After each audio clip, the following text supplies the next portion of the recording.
सुंदरबन के जंगल में एक ठग सियार रहता था। वह बहुत ही निकम्मा और कामचोर था। हमेशा इसी जुगाड़ में रहता कि कहीं कोई मुर्गा मिले जिसे मूर्ख बनाकर उसके साथ ठगी की जाए। एक दिन, अरे बंदर भाई, कल रात में मैंने आपको सपने में देखा। अरे रहने दे सियार, तू अपना सपना अपने पास रख और मुझे जाने दे। ऐसा बोलकर बंदर चला गया। धीरे धीरे सारे जानवर सियार की हरकत को जान चुके थे, इसलिए कोई भी जानवर उसकी बातों में नहीं आता था। अब सियार समझ चुका था कि इस जंगल में उसकी दाल नहीं गलने वाली, इसीलिए वह दूसरे जंगल जाने का निश्चय किया और अगले दिन सियार अपने जंगल को छोड़कर दूसरे जंगल के तरफ निकल पड़ा। दूसरी जंगल में पहुंचते ही दिन भर जंगल का जायजा लिया और शाम होते ही एक गधे को देख उसके पास गया और रुककर बोला, गधे भाई, मैं इस जंगल में नया आया हूँ और शाम भी ढल चुकी है। क्या मुझे एक रात रुकने के लिए आपके पास शरण दे सकते हो? हाँ हाँ, क्यों नहीं। अभी तो तुम इस जंगल में नए हो और हमारे लिए मेहमान हो, और मेहमान तो भगवान के समान होते हैं। ऐसे कहते हुए गधे ने सियार को अपने पास रोक लिया और उसे सम्मान के साथ भोजन कराया। भोजन करने के बाद दोनों आपस में बातें करने लगे। सियार ने गधे से बोला, अरे गधा भाई, इस जंगल में पीपल के पेड़ के पास एक तालाब है, जानते हो उसके बारे में? हाँ हाँ, पीपल के पास एक तालाब है। वह तालाब कीचड़ से भरा पड़ा हुआ है। उसका पानी भी बहुत गंदा हो चुका है। यहाँ का कोई भी जानवर उसका पानी नहीं पीता है। सियार ने अपनी आवाज को धीमा करते हुए बोला, क्या तुम जानते हो, वह सोने चांदी का तालाब है। उसके अंदर ढेर सारा सोना और चांदी छुपा है और उस तालाब का मालिक मैं ही हूँ। सियार का बात सुन गधे ने चौंक के बोला, ये तुम क्या बोल रहे हो सियार भाई? तालाब भी कहीं सोने और चांदी का होता है? मैं भी ऐसे ही सोच रहा था। मुझे भी इस तालाब के बारे में कोई जानकारी नहीं था, लेकिन कुछ ही दिन पहले मेरे पिताजी मरने से पहले सारे संपत्ति मेरे नाम की। उसमें यह तालाब भी है और आज मैं अपनी संपत्ति देखने के लिए ही यहाँ पर आया हूँ।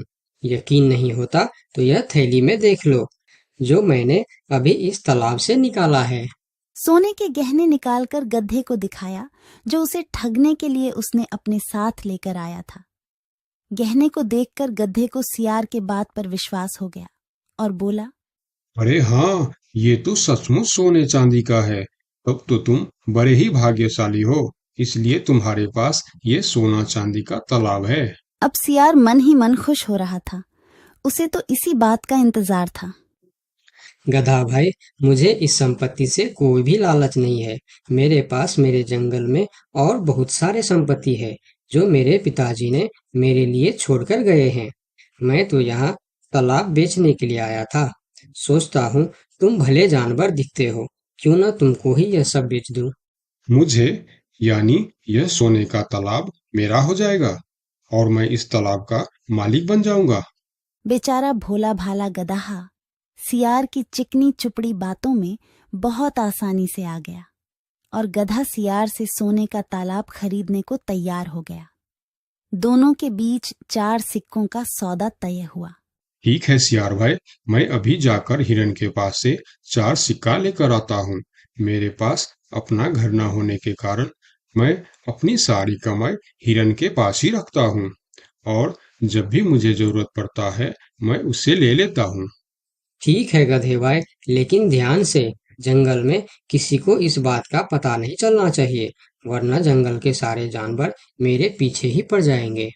ऐसा बोल सियार गधे को भेज देता है और गधा हिरण के पास जाकर अपना सिक्का मांगता है। गधे भाई, घर में सब ठीक तो है ना?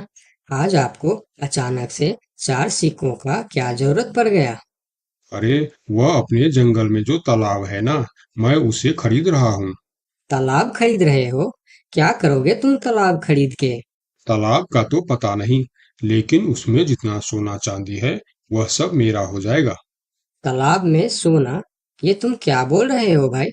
मुझे तो कुछ भी समझ में नहीं आ रहा है। मुझे डर है कि तुम कहीं कोई परेशानी में ना आ जाओ। देखो, तुम मुझसे कुछ भी मत छुपाओ। क्या बात है? साफ साफ बताओ मुझे। हमारे जंगल में एक बहुत ही अमीर सियार आया है। ढेर सारी संपत्ति है उसके पास।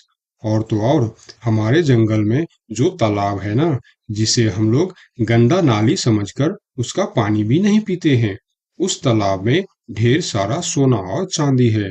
उसने तो मुझे उस तालाब से सोने का गहना भी निकाल कर दिखाया है। उसी तालाब को मैं खरीद रहा हूँ। हम दोनों के बीच 4 सिक्कों का सौदा हुआ है। मुझे तो वह सियार मूर्ख ही मालूम पड़ता है, जो इतने सस्ते में सोने का तालाब बेच रहा है।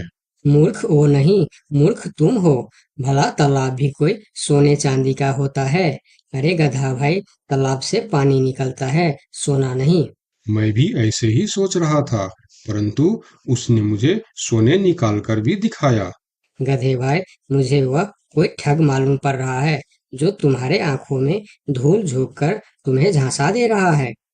मैं एक तरकीब बताता हूँ, जिसे दूध का दूध और पानी का पानी हो जाएगा। कौन सा तरकीब हिरन भाई? तुम ऐसा करो, उस सियार से बोलो कि मेरा हिरन भाई ने कहा है कि लिखा पढ़ी होगा तभी मैं उसे 4 सिक्का दूंगा, और अगर बिना लिखा पढ़ी से ही काम हो जाता है तो मैं सिर्फ एक ही सिक्का दूंगा। अगर वह तालाब सच में सोने की है तो वह लिखा पढ़ी जरूर करेगा, नहीं तो वह एक सिक्के में ही मान जाएगा। हिरण की बात सुनकर गधा हाँ में सिर हिलाया और सिक्का लेकर सियार के पास पहुंचता। सियार भी गधे के आने के इंतजार में उतावला हो रहा था। गधा पहुंचते ही सियार से बोला, सियार भाई, मेरा हिरन भाई ने कहा है, यदि आप लिखा पढ़ी के लिए तैयार हो तो मैं आपको 4 सिक्का दूंगा, वरना बिना लिखा पढ़ी के आप एक सिक्का ले लो और मुझे यह तालाब दे दो। सियार ठग किसी तरह से जल्दी करके सिक्का लेकर वहां से जाना चाहता था। वह बोला, अरे गधे भाई, तुम बड़े अच्छे और भले मालूम पड़ रहे हो, तुमसे क्या लिखा पढ़ी कराना। चलो, तुम एक ही सिक्का दे दो। अब गधे को समझने को कुछ बचा ही नहीं था। गधे को समझ में आ गया कि सियार उसको ठगना चाहता है। ठीक है सियार भाई, कोई भी शुभ कार्य करने से पहले मुंह मीठा करना जरूरी होता है। मैं अभी लड्डू लेकर आता हूँ, आप यहीं रुको। गधा जंगल से 2-3 जानवरों को बुला लाया और सियार की जमकर धुनाई कर दी। किसी तरह सियार वहां से जान बचाकर भाग